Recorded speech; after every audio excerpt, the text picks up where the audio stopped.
this episode, we speak to Brock Day, who after experiencing the devastation of a loved one taking their own life, founded Sana Days, a health and wellness brand to help encourage people to feel the benefits that exercise can have on your mental health.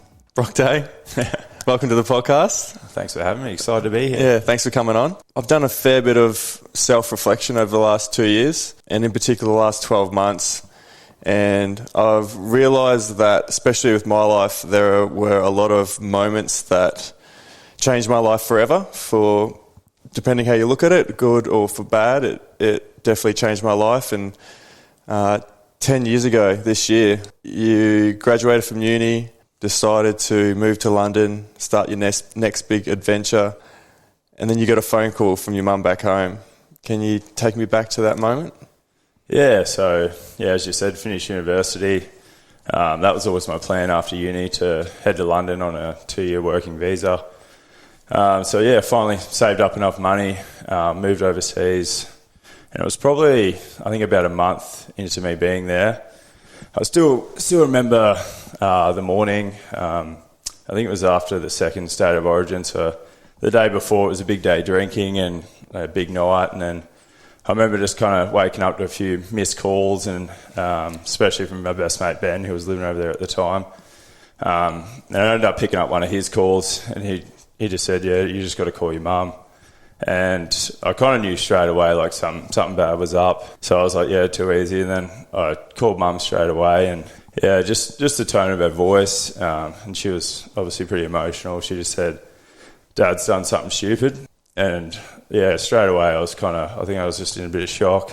And I was like, "What do you mean?" And she's like, "He's done something stupid. He's committed suicide." And then I think I just kind of froze up on the phone, and mum couldn't really talk to me too much at that time, understandably. So I was just in a bit of disbelief. And I think eventually when I got off the phone to her, Ben called me back straight away, and he was just like, "Oh, I'm coming to get you.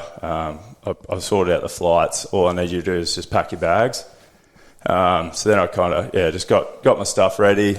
I think I just sat in the shower for like half an hour, just kind of, I think the main feeling was this shock. I was obviously pretty emotional as well, but I just couldn't really grasp the whole concept of it and get my head around it.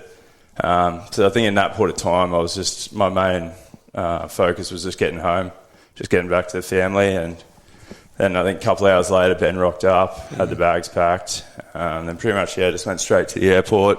On the way home, I think I can't really remember too much. I think from actually leaving London to getting back home, and the whole plane flight, I probably have no idea what I was doing. I think I was just trying to process information, and I just try to avoid, I think, all social medias and all that, just to hold it together till I got home. And then I think driving up the driveway, that was probably the hardest part, just kind of seeing all the cars there, and then it all just hit me at once, and I was like, fuck, this has really happened. And just walking inside and obviously seeing all the family, because I was pretty much the last one to get back. I think my sister, she was in WA at the time, so she flew home, but she was obviously there before me. And it all just hit me at once. And I think going forward, there's obviously the whole grieving process. You got all your friends and family there. It's pretty full on. Like, it's obviously great to have the whole support there from everyone, but then you got to go through the whole process of kind of organising the funerals and all that. And I think the stages of like emotions and what I went through, it was definitely shock at first, and it's kind of the sadness that come from it all, the emotional stages, and then I think probably the next stage would have been a bit of anger. And a bit of, I guess, towards Dad and what he'd done. Like, how could he do that to the family? How could he leave us? And then trying to probably more so then after that understand why it happened, and why it happened to us. So we had such a good family and a good upbringing, and obviously the signs weren't really there, and I didn't have that big of an understanding around mental illness and mental health at the time. I knew he kind of battled a bit of depression on and off over the years, especially after he lost his dad, and he had a few kind of accidents and injuries over the years, and so it was kind of on and off, I think, antidepressants and all that kind of stuff, but you just never think about it happening to, anyone that you know personally. And then, so once it obviously happened to me, I just had to, try and process it all. And you are finding yourself trying to find answers around why I did it, trying to look for little signs. But I think probably one of the good things was speaking to my GP, maybe, I don't know, a month or so after it happened, and he just said, listen, because he treated my dad as well, he was like, you have to know it wasn't him. Like when he died, it wasn't him. He's like, it is an illness, it is a disease. It took over. So he's like, probably don't take anything away from him, or just know, it wasn't him that did that. It was the disease. So I think trying to understand that was definitely helped in the recovery process. Yeah. At any point, did you and Robbie ever chat about maybe some of the things that he was struggling with, or did he keep it quite close to his chest? Yeah, not really. Yeah. I think that was definitely I think in the past that role he played in the family, like always worked to support the family and just being that strong character. He didn't really give off too much. He always, like, you knew him obviously pretty well. Like, he was always kind of that happy guy. He always just wanted to get around the boys. Always wanted to know what we're up to, what my friends are up to. He loved having us over for drinks, and so it was pretty shocking to obviously realise what he'd done. But he's definitely, I think, masked it pretty well, all the pain he had on the inside, and obviously got too much at the end. Yeah. Previous to that, your knowledge and understanding of mental health, did you know much about it? Did you know much about sort of anxiety and depression? And I think I just had like a general idea that, depression, you're just sad for like a little period in your time.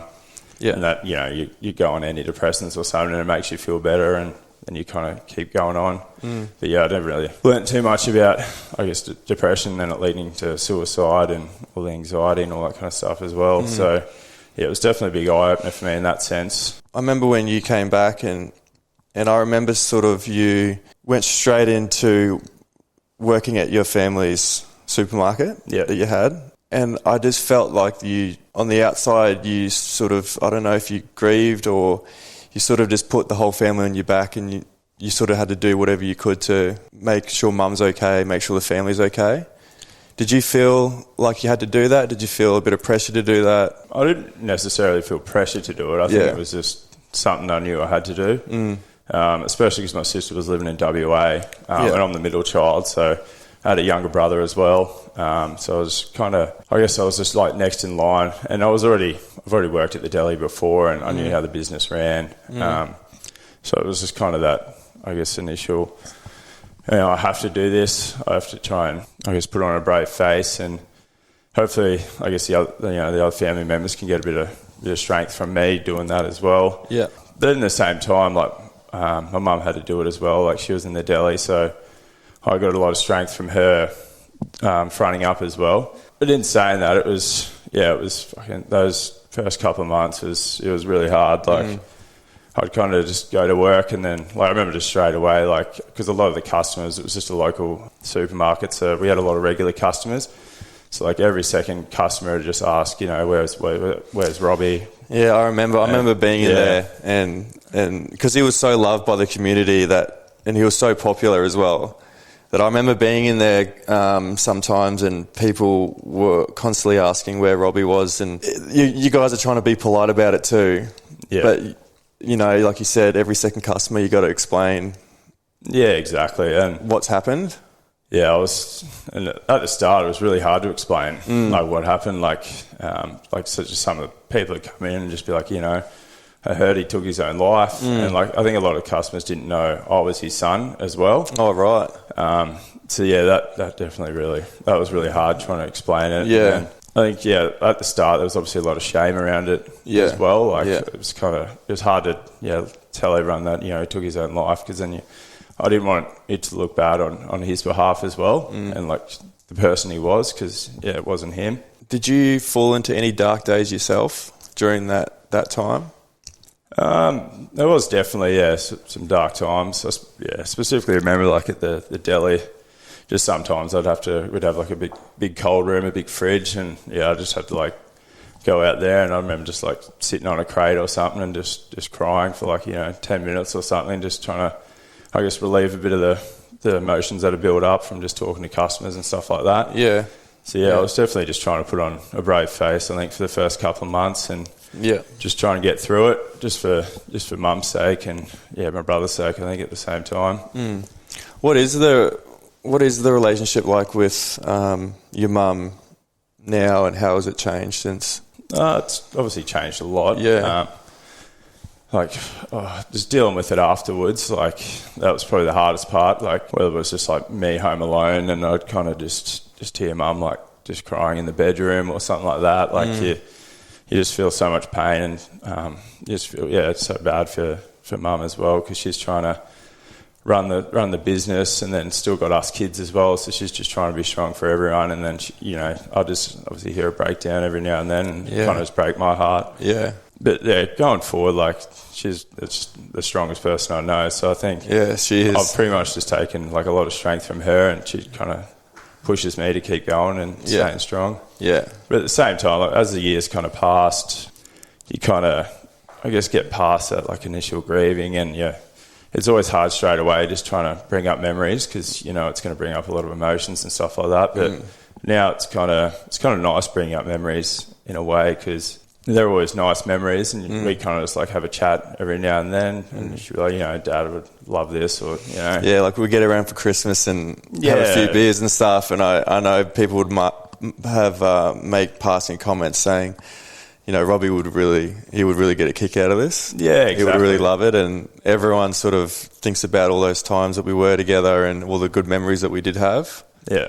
And he loved the Christmas time when everyone's together and exactly, playing games. Yeah, and like obviously when we were younger, he loved just having drinks at our house and just get around, and he loved all the banter with the boys.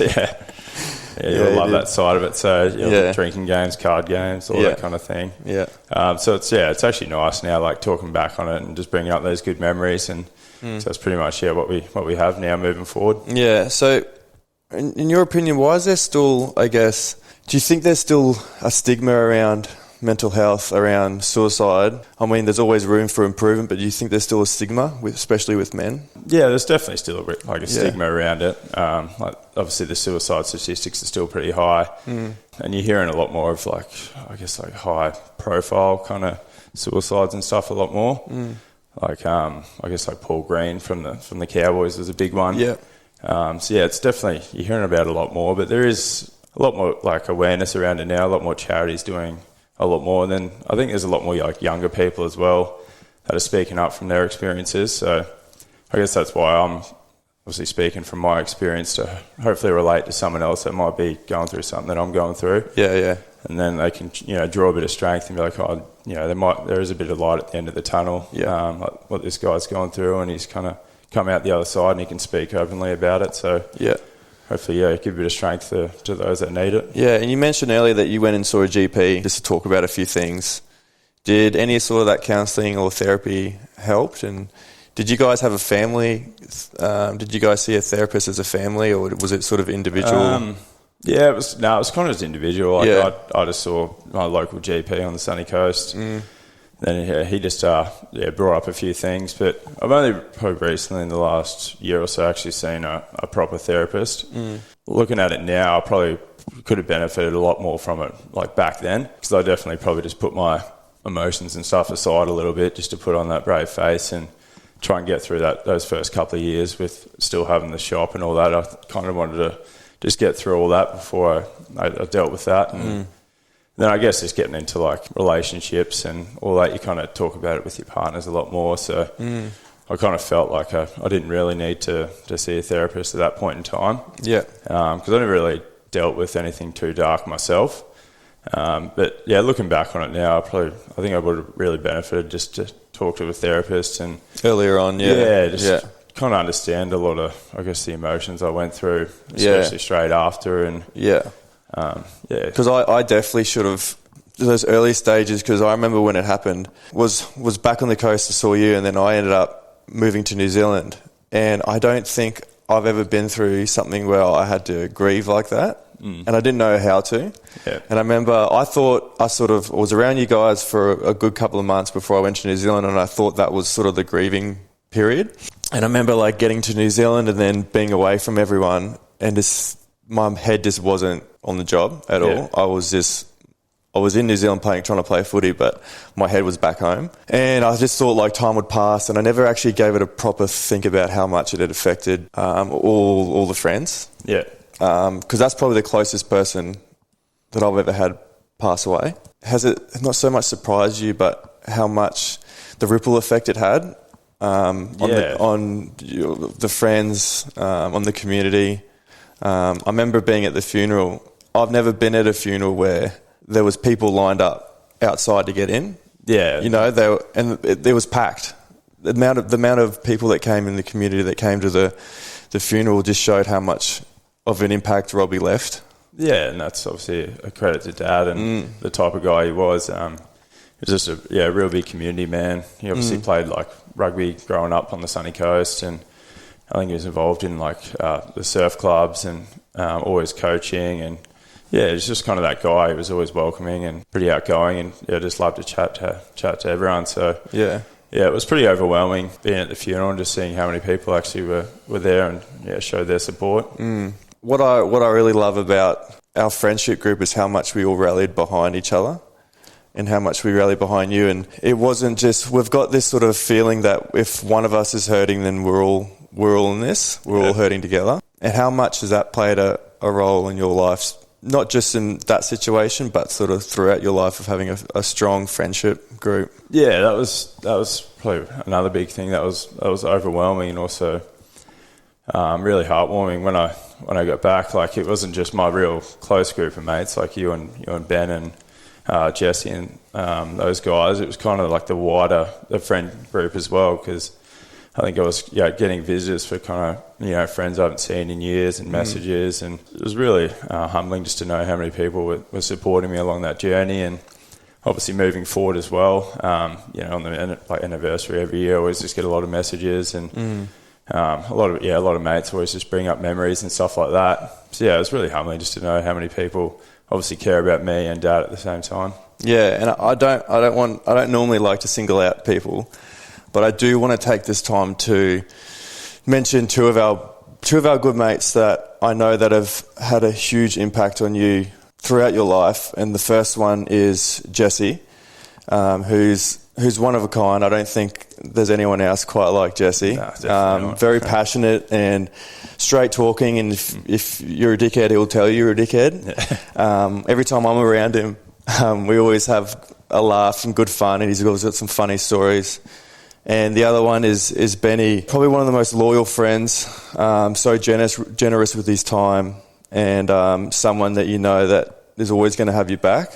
And like that's one thing I'm always be so super grateful for, is having Ben overseas there with me at the time. Like, I just don't know how I probably would have done it without him, He kind of just gave me the instructions, and he just held strong, because he obviously knew I was just crumbling on the inside. So he was just doing everything he can to get me back home. So I spoke to Benny about that moment in London, and he said that was, for him, that was probably one of the hardest things that he had to see, was you and trying to get your mind off something that it was impossible to get your mind off. Yeah, exactly. And didn't know what to say to you. He didn't know, and he's always the one that's trying to make the situation better. Benny's always the one that, if you're out, he'll be trying to usher people to the dance floor, or trying to get more drinks into people. Just be the hype man. The hype man. And he said he was trying his hardest to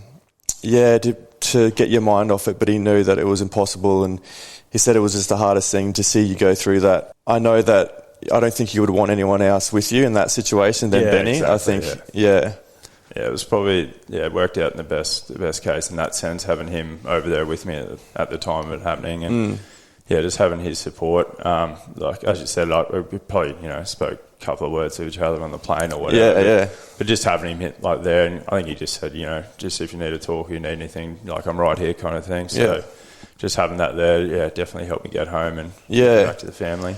And what I was touching on earlier with, like, handling my grief, I was living in New Zealand and I was struggling, and I already planned a trip. I think you know this story. I already planned a trip to go to New York, to go to America, but I was in New York for a little bit, and Benny ended up going back to London. So we sort of we were in Sunny Coast for a few months with you, and then he went back to London, I went back to New Zealand. I had a little chat to him. I think we were both struggling being away from home and probably not handling the grief as well as we should have. Not knowing how to either. I think both of us had never lost someone that close to us before. Yeah, I was in New York, and Benny surprised me and flew to New York and surprised me in Times Square. Yeah. And I don't cry too much, but I think when he did that and he surprised me at Times Square, I did start crying, and I think he started to get a bit emotional, and we both didn't probably realise how much we needed that. Yeah. And how much that we were away from you guys, away from all the family, and trying to deal with this on our own. And then when he did that, we both just got a bit emotional, and it let out a bit of like emotion that was sort of building up. Yeah. And that's something that, I'll never forget. That's something that really touched me from Benny. And I know I spoke to Jesse, and maybe you're aware of this or not, but he was so conscious of always coming into the deli and seeing you. Yeah. He was saying to Benny that he made such a conscious effort to make sure that whatever job site he was working on at Smoko, he'd always come into the deli and I think it's those little things that really add up. You don't really think about it at the time, but then you look back on it, and that's just good to hear. You got such a good friend group that obviously care and love you and then want to support you through that tough time. Yeah, is that something that you're really proud of? That sort of connection that we've got with each other? Yeah, like I've always been super grateful and proud of our friend group, especially because we've been friends from such a young age, and we all stay in contact. But we've all kind of gone our separate ways over the years, but we always kind of stay in contact, and you can just kind of pick up where you left off every time you see each other. Yeah, I love that. And you just obviously if anything goes wrong, we're all just going to rally together and be there for one another. Is there something that maybe you still struggle with at the moment that you're trying to work on? I've always probably had like a bit of self-doubt, bit of kind of a confidence maybe issue moving forward. And I don't know whether that's from that or you can't really pinpoint it, I suppose. But I'm always trying to work on myself and develop myself emotionally, physically, spiritually as well. So is that something you've learned about yourself during this whole process? Is learning about your emotions and your feelings and that sort of thing? Yeah, like especially for me, because I wouldn't say I'm like a real emotional guy. So trying to work out, I think that's what's a good thing about seeing a therapist. You kind of look back on big events, and then she'll kind of ask you like, how did that make you feel? And then it kind of just triggers your memory, and you kind of have to go back to those moments, and you're like, oh, it made me feel this way, and then she's like, why do you reckon it made you feel that way? And it just gets you thinking about it a lot more, I think, and it's definitely helped me moving on. Yeah, nice. Has your outlook on life changed? Put things in perspective a little bit. Yeah, for sure. You did. Yeah, I guess you just never know when someone's moment's going to be the last moment. Just kind of never take anything for granted, and I guess taking opportunities when they arise as well. Especially me, kind of the last couple of years, I've taken a few opportunities, and I'm super happy that I have, because it's just put me in a way better space, mentally and emotionally, I think.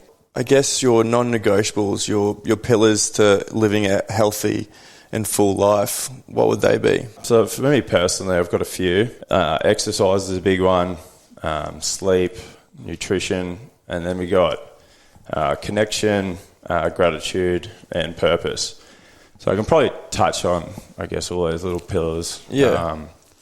Exercise definitely was a massive one. I think straight after losing Dad as well, I kind of got back into the gym and just started feeling a lot better, having a bit of structure, I think, routine in my life, because that's probably like the first 3 weeks after I was obviously all over the shop. I don't think I left the house.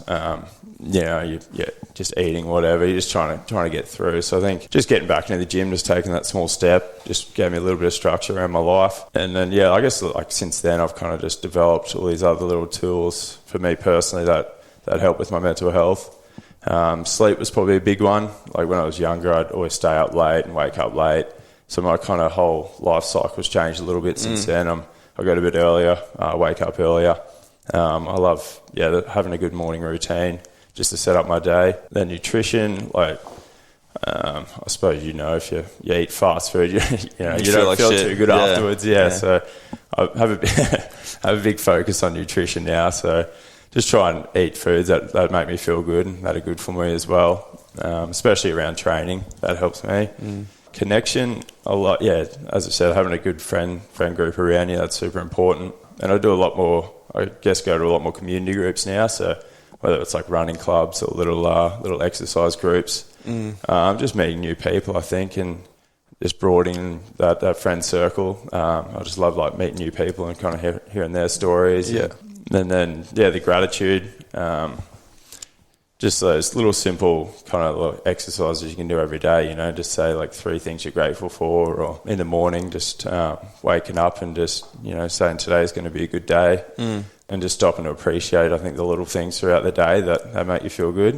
And then purpose. I think mentally when I wasn't at my best, it was probably when I didn't have much purpose in my life, especially like I think career related. I was kind of just doing hospo jobs, and I always kind of had, I guess, ambitions, but I wasn't really driven towards them at all. And I was just going through the motions, and just that feeling of being lost, that really just threw me off a little bit. I always kind of need to be working towards something, or whether that's, studying, working towards a trip overseas, I don't know, working towards like a fitness goal, like something like that. I always kind of needed a bit of purpose in my life just to keep me going. I think that quote, the top of a mountain's the bottom of another mountain. I love that. Yeah.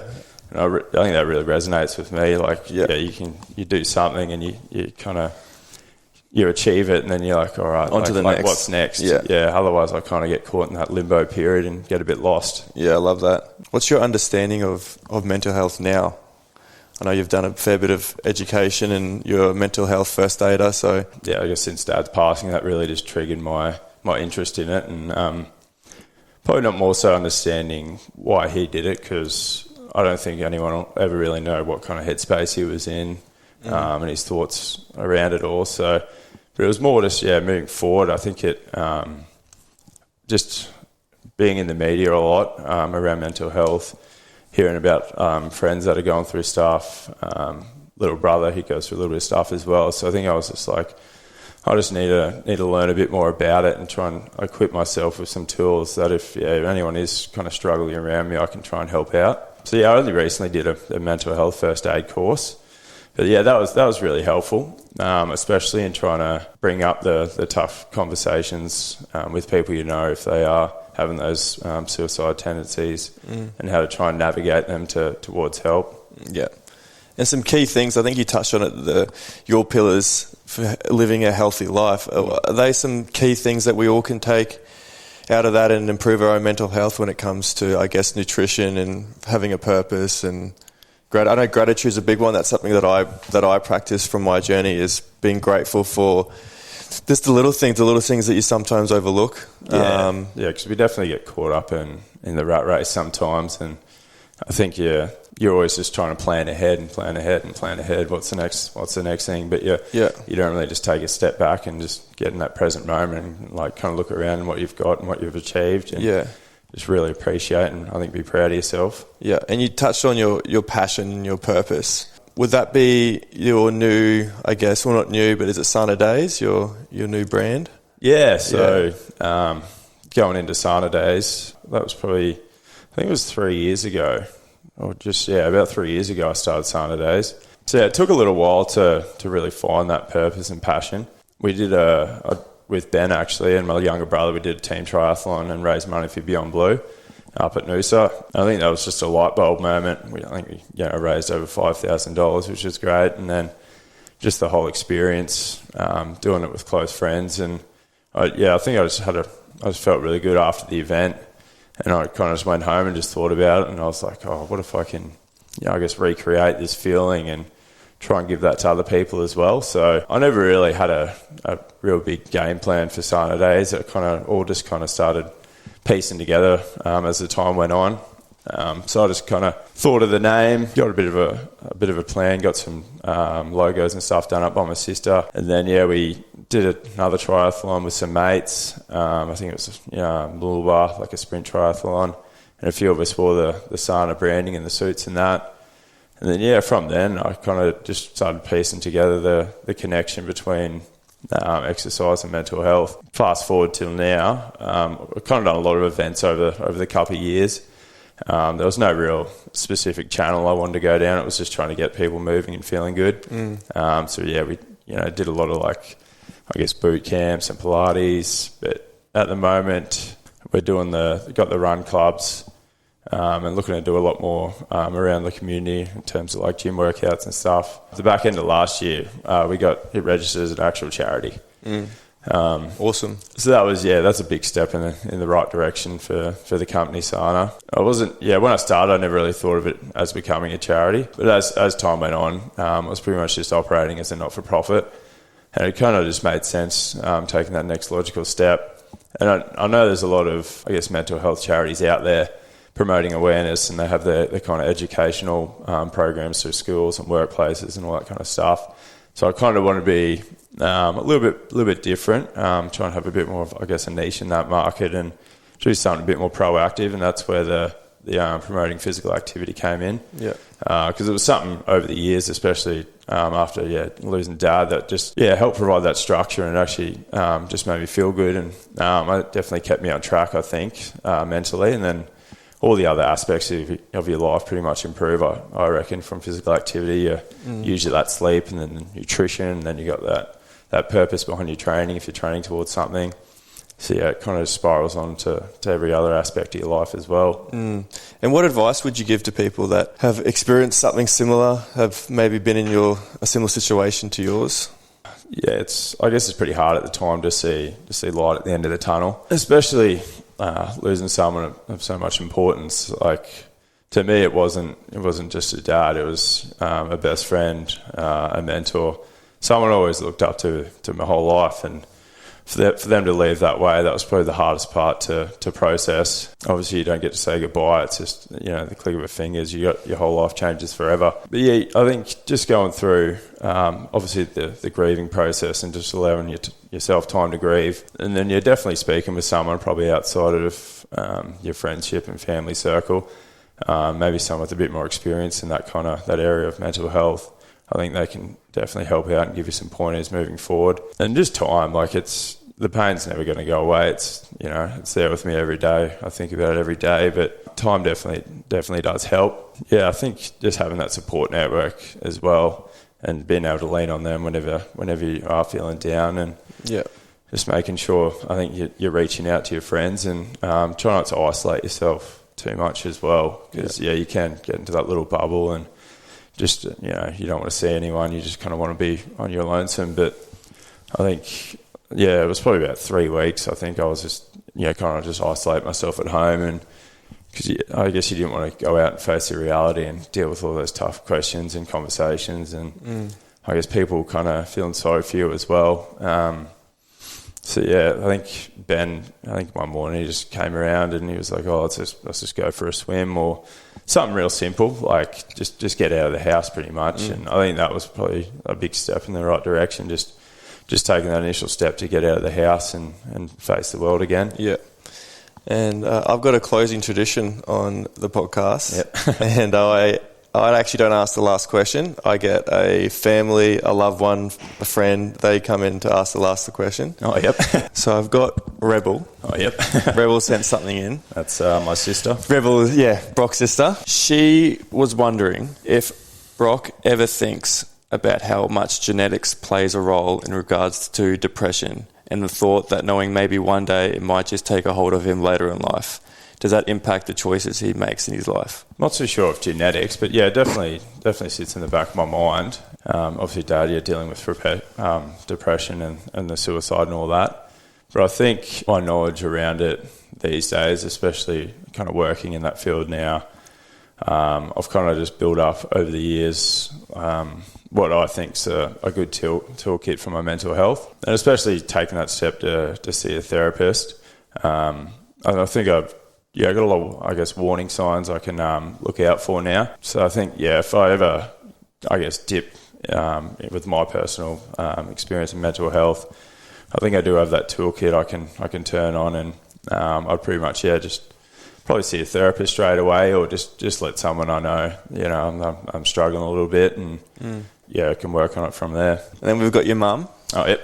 Oh, Dad? thought it was just one. She just wanted to let you know how proud she is of you and what you're trying to do in memory of Dad, and the positive effect that he has and what he's trying to achieve in the world of men's mental health. And that your mum would try to support you in any way she could. Just keep going, you're doing great. All your efforts and hard work to raise awareness and build community won't go unnoticed. Sounds like something Mum would say.